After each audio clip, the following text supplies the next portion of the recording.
Hi, I'm here to talk about the case of Shelby's sweetheart, Asha Degree.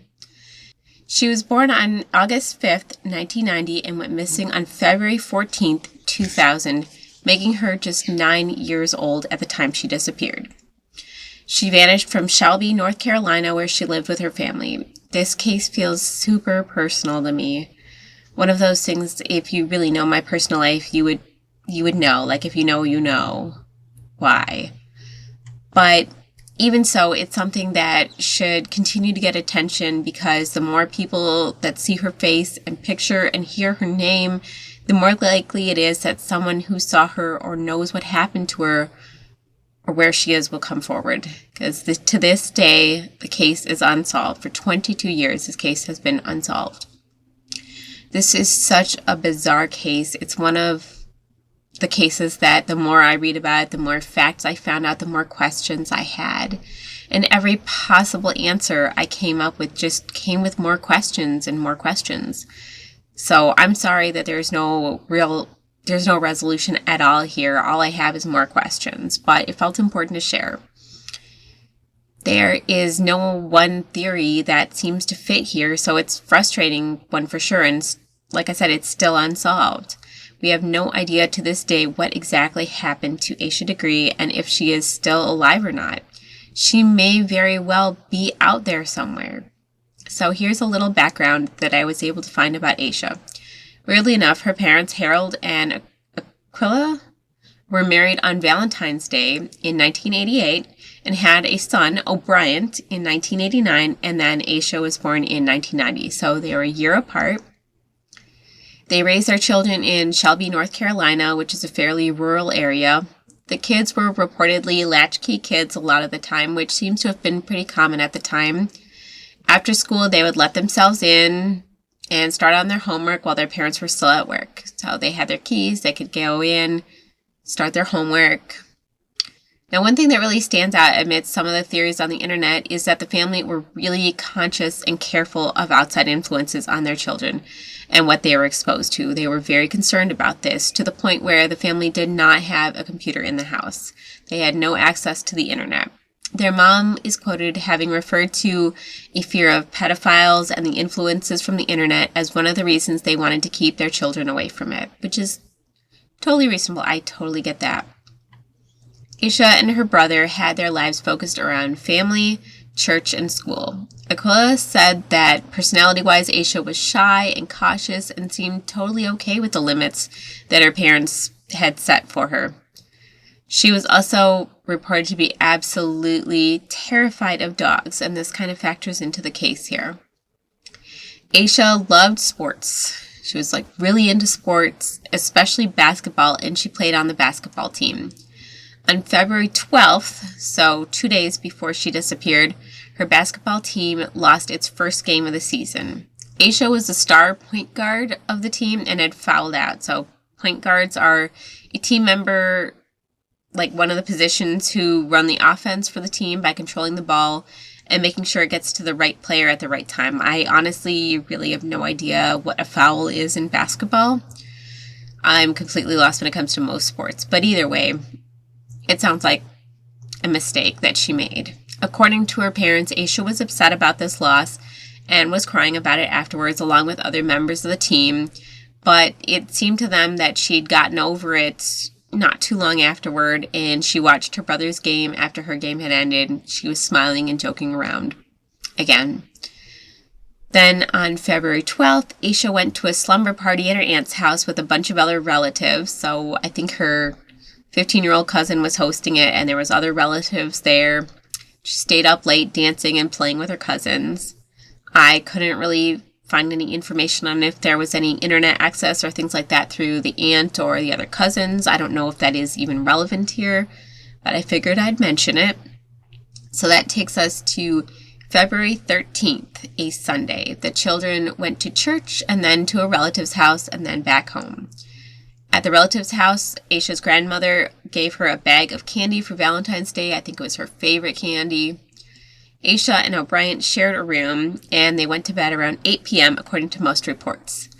But what's confusing here is different papers report different things, making this timeline super murky and confusing to figure out.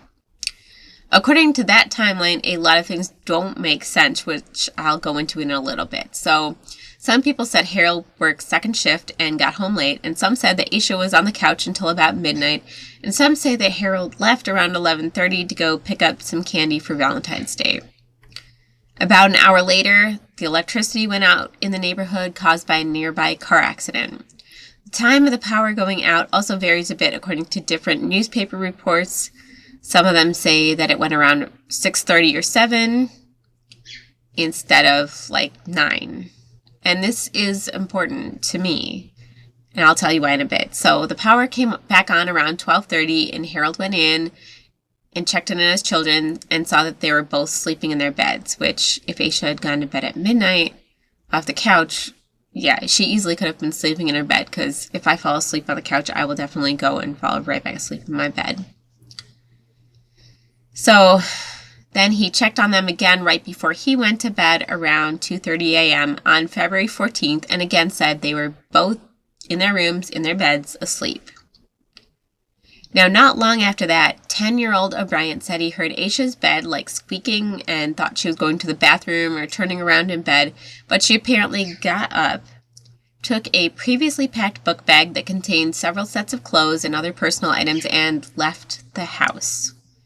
Right, around 3 in the morning, this 9-year-old child just got up and left in the middle of the night. Why she had this bag packed or for how long it had been packed is unknown. We don't know that. Asha then left the house in the middle of the night alone and walked down the street. Somewhere between 3:45 and 4:15, a truck driver saw her walking down the road wearing a white long-sleeve t-shirt and white or light-colored pants just north of the Highway 18 junction with Highway 180.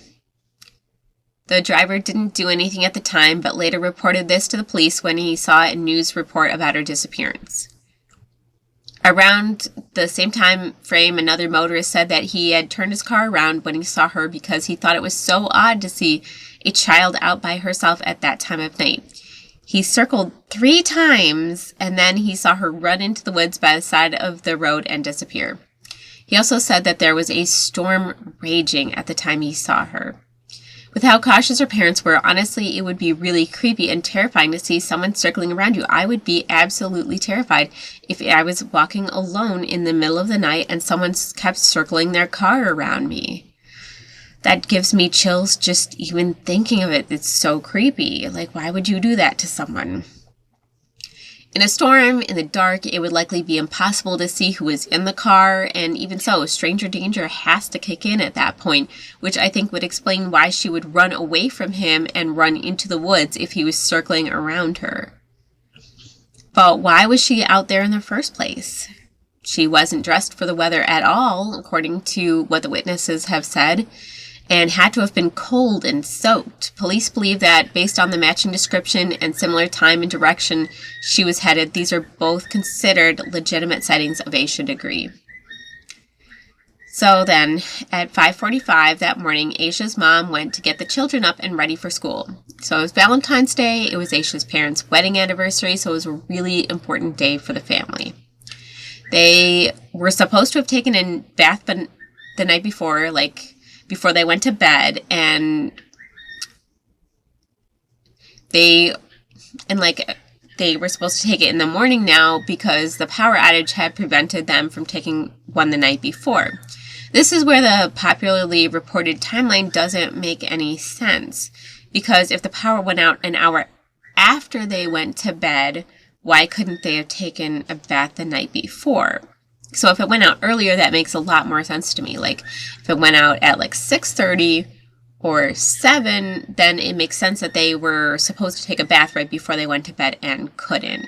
So I'm really curious as to what the actual time frame on that is. When Aquila opened the door, she saw O'Brien in his bed, but Asha was not there, and they couldn't find her anywhere. They looked in the house and in their cars, and she wasn't there. Since her grandmother or other relative lived across the street, they checked there as well and found no sign of Asha. They called the police to report her missing, and from there the search was on for the missing girl.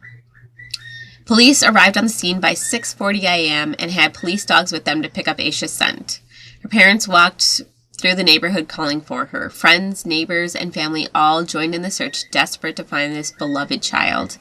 In the search, they found nothing that day but a mitten, but it wasn't even Asha's. And this became important because they noted that no winter clothing had been taken from the house, which is especially strange considering the weather the night before when Asha left. Because this disappearance was covered on the news, the truck driver and motorist alerted police of when and where they had seen Asha walking, which provided the first leads in the case. Then, on February 15th, some candy wrappers were found in a shed at a local business along the highway close to where Asha was reported to have run into the woods. These were the candy wrappers, I believe, from the candy her grandmother had given her. Along with the candy wrappers was a pencil, a marker, and a hair bow. And this hair bow has been both described as either a Mickey Mouse hair bow or a yellow hair bow with a teddy bear on it. So I'm not sure which description is actually correct. But they were identified, like these belongings were identified as having belonged to Asha. There was also a photograph of another little girl that was found there who was around Asha's age and still hasn't been identified. And I'm assuming Asha had this with her, but that isn't 100% for sure because she hasn't been identified, as nobody recognizes who this was. Nobody knows for sure that this was one of Asha's belongings, and we don't know that it was not already in the shed, although this seems super unlikely given that there was also belongings from Asha there. The photo was not recognized by anyone in Asha's school or in her community, but if anybody out there has any idea on who this little girl might be, please report it. I also don't know why she would have left these belongings behind if she brought them, like the candy wrappers, sure. But why would she have left her pencil and her marker and her bow? I'm thinking maybe it was so dark in the shed and they fell out of her backpack in the search for candy and she didn't even realize it or something like that. Here is some of the route that she was seen walking down the night of her disappearance. So this here is Oakcrest Drive. This is the road that Asha Degree lived on. She left here around 3 in the morning and walked up this road, 18 right here. Now, this is daytime, obviously, so it looks a little different. And it's also, this was in 2000, and this is, I believe, let me check the year. This is 2018 when this Google was taken. So it's probably a lot more developed than it was. Well, maybe not a lot, but somewhat different. I checked the older ones and they're really grainy. So there was one from like 2007, I think, or something. And 2008. And as you can see, it's really bad quality. It's really grainy and you can't see much.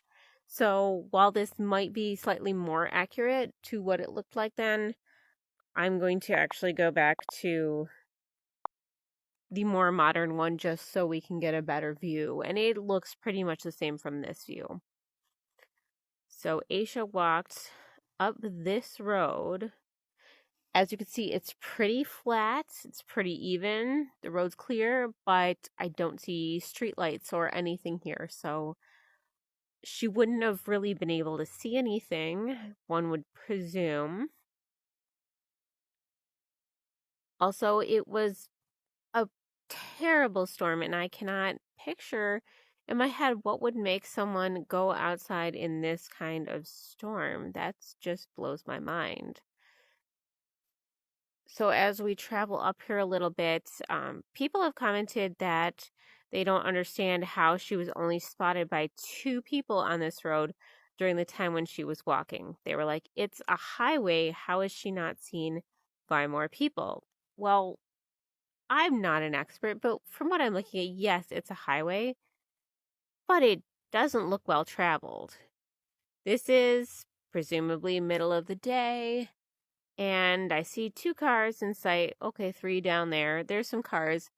but there's not a whole lot of traffic. And having spent a lot of time out in the country, even on highways, you don't see a lot of traffic in the middle of the night. You just don't. You can walk a long time without seeing anyone. So I don't think it's that unreasonable that she would only have been seen by two people while she was walking on this road. So that theory to me, like, when people are speculating that, it doesn't seem that odd. Now I'm looking here for ditches, something.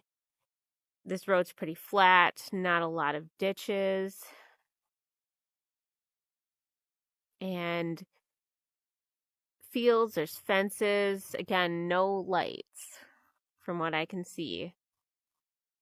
Although I can't imagine wanting to walk down this in a storm. Awful. But we're going to travel a little bit down the road the way she was walking. And she was, I guess, walking to. They speculate that she was walking in the direction of her elementary school, which is a few miles up the road this way.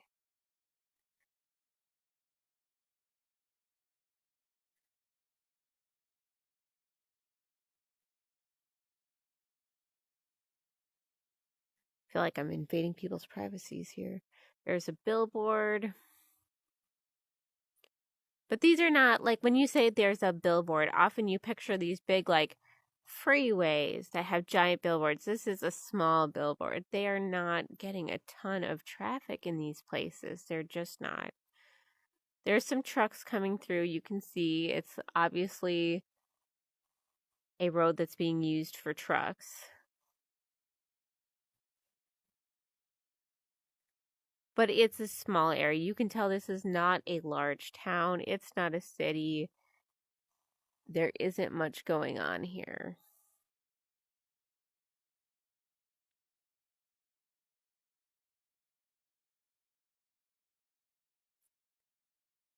And again, I'm looking for anything noteworthy here. There's no big drop offs. I mean, you can see down there, it goes down a little bit, but not significantly. But again, this girl was 9 years old. And to me, it's a little scary walking down a road. Even now, when you're walking down a highway and there's no sidewalks, there's nowhere really to walk except the road and the grass or ditch. So that seems a little dangerous to me, especially at night. You would hope that everyone has their lights on, but what doesn't make sense to me is that there's, like a 9-year-old leaving her house in 3 in the morning and walking down this road by herself. But I wanted to pull out my handy Quest 2.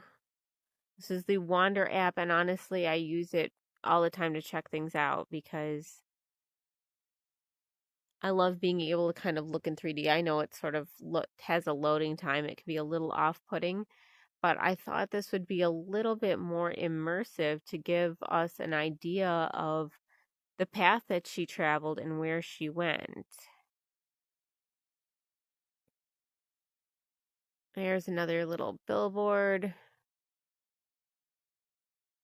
And I'm looking for, I might have to search it up, the upholstery store. So there was an upholstery store, and she went in a shed in the backyard that was behind the upholstery store.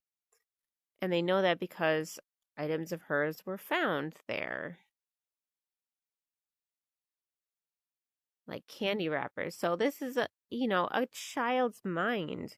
This is not some well-conceived plan. This is a child bringing, oh, I need food for my trip. I'm going to bring candy. Like, okay, there are some adults that would do that, but I think most people, if they were packing food for a journey, would pack something other than candy. But she's like, oh yeah, I'm just going to grab this candy. Like, to me, that doesn't seem well thought out or like a big plan that she came up with.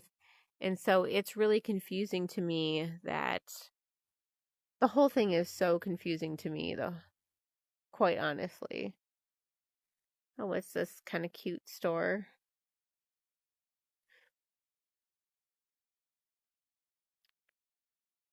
But I'm going to check out these buildings on the side up here, and then I'm going to do a search and take us to the upholstery store. Where they guess it was about a 20-minute walk between Aisha's house and the upholstery store. I don't know, in a storm or how far up the road it was. I'm going to have to look. But I don't assume that a 9-year-old would be walking that fast in a storm, for one thing. It's kind of weird walking up the middle of the road on the wrong side, even though obviously I'm not in a car, but it just feels weird.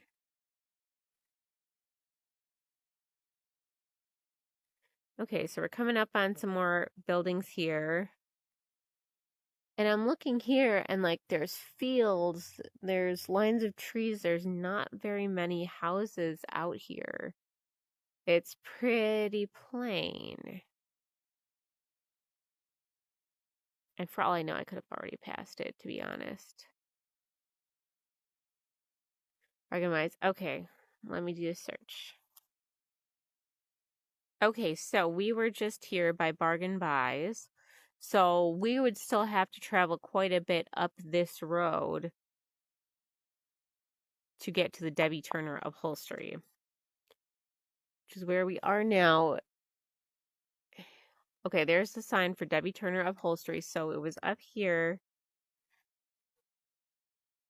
and somewhere way back in here. So where, like, she would have had to travel either up this drive or cutting through here and somewhere way up in a shed back there. And I can't travel there, obviously, in this app. This is using Google Street View, I believe. So maybe that shed, but I'm not totally sure. I can't get a good view from here. But as you can see, it's daytime and there's not that many cars coming through here. And I'm not going to go the whole road that she traveled. But again, no street lights. I don't know how she even found that shed in the dark.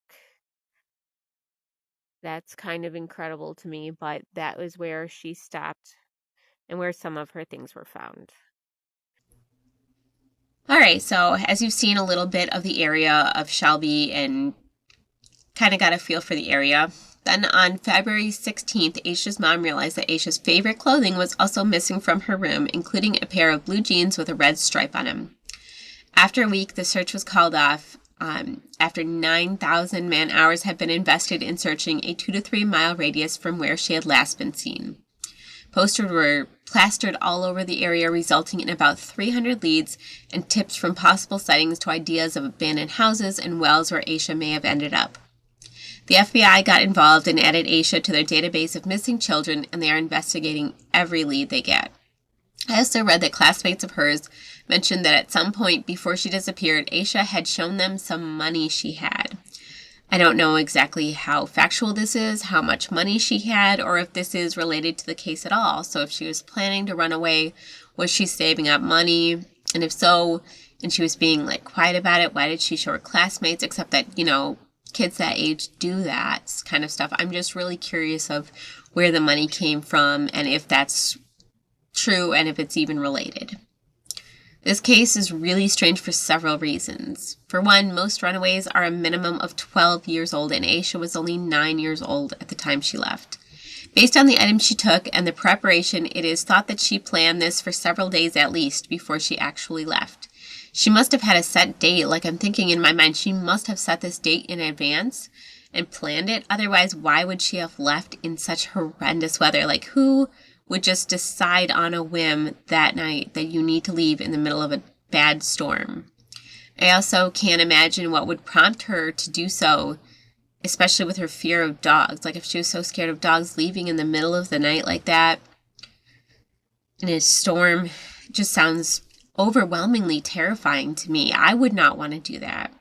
The FBI have not come up with any strong lead of what would have made her leave, or at least they haven't released it. If they do, they didn't find any typical issues which they said might prompt running away, such as family dysfunction or trouble in school. However, they still think that her being a runaway was the most likely explanation for her leaving the house that night.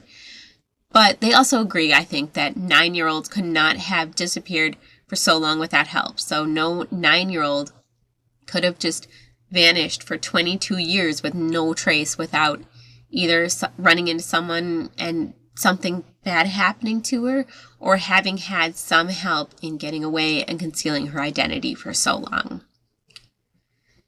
They also think that despite her choosing to leave, she either got off track or was maybe abducted once she left. The internet is rife with theories and ideas, but none of them is a perfect explanation for why Asha left and what happened to her. Just desperate for answers, Asha's family started doing TV appearances a month after she disappeared to gain national attention for the case. They appeared on the Montel Williams Show, America's Most Wanted, and the Oprah Winfrey Show also did segments on the case. And this is where it gets even weirder. On August 3rd, 2001, about a year and a half after she initially vanished, Asha's book bag and some other items were found during a construction project off Highway 18 where she was traveling near Morganton, which is about 26 miles north of Shelby, the town where Asha lived. So she was on foot. 26 miles north is where her book bag was found. Now, even weirder, the book bag was wrapped in not one, but 2 plastic bags, which really helped to preserve it. So it almost seems like someone intentionally tried to preserve it or wanted to keep it or wanted it to be found in some way. I'm not sure, but, it wasn't burned. It wasn't thrown in a dumpster. It wasn't destroyed by the element. This was perfectly preserved in 2 trash bags. According to the worker who found the bag, the backpack contained Asha's name and phone number. The FBI took it for testing, but at the time, they haven't shared any results publicly to this date. However, on the 20th anniversary of her disappearance, the FBI did confirm that the backpack contained a copy of Dr. Seuss's McElligot's Pool, and a shirt from the band New Kids on the Block. But strangely, neither of these items seemed to have belonged to Asha before she disappeared, and the book was actually from the library at Asha's elementary school.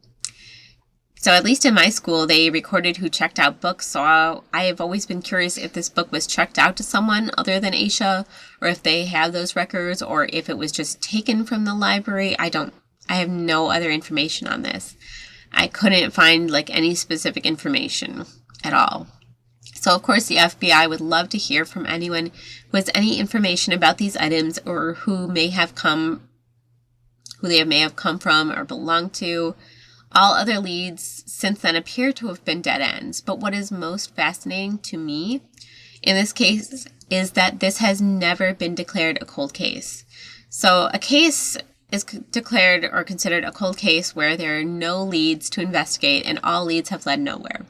The FBI is adamant that this case is not yet gone cold even after so long, and they especially want to find information related to the book and shirt found in the backpack that they say is essential to finding out what happened to Asha. This just gives me chills thinking about the whole situation, leaving in a storm, leaving in the middle of the night, and just vanishing. And these, the strange picture, the strange items in her bag. It's so confusing. And a 9-year-old girl, that just blows my mind. She was 9 years old. So the Degree family established a scholarship in Asha's name in 2008, and they award a local deserving student and host an annual walk to raise awareness and money that they use to fund their continued search. The walk starts at their home and ends at the missing persons billboard for Asha along Highway 11 where she was last seen. The FBI also released an age-progressed photo of Asha in case she's still alive and can be found even now as an adult. The FBI has also offered a reward of $25,000 for information leading to the arrest and conviction of a person or persons who are responsible for her disappearance, and a community group is offering another $20,000 on top of that. So there is a total of $45,000 in rewards. In May of 2016, the FBI announced that it may have a new lead, as it was possible that Asha was seen getting into a dark green early 1970s Lincoln Continental Mark IV or a Ford Thunderbird with rust around its wheel wells along Route 18 where she was last seen. In 2017, the FBI announced that its Child Abduction Rapid Deployment Team was in the area to provide on-the-ground assistance and to support them to find out what happened to Asha. Since that time, the team has conducted at least 300 interviews. An inmate in 2020 claimed to know that Asha was murdered and that he knew where to find her, but in 2021, the local sheriff said that this claim led to another dead end. Asha's mother believes that her daughter is still out there somewhere, alive, and that someone has answers as to where she is and how she disappeared. This is so heartbreaking. I really can't imagine anything worse than spending over 20 years searching for your lost child. So, please, if you have any information at all about Asha Degree, call and report it. This includes if you've heard anything about her, were a witness when she was walking down Highway 18, or have any information about the book or shirt, or if you know anything about the green car she may have gotten into, if anyone's ever mentioned these things to you, like just anything that you may have that can help put this case to rest, because this one really sits with me and I would love to see it solved. Thank you for joining me today, and have a good night.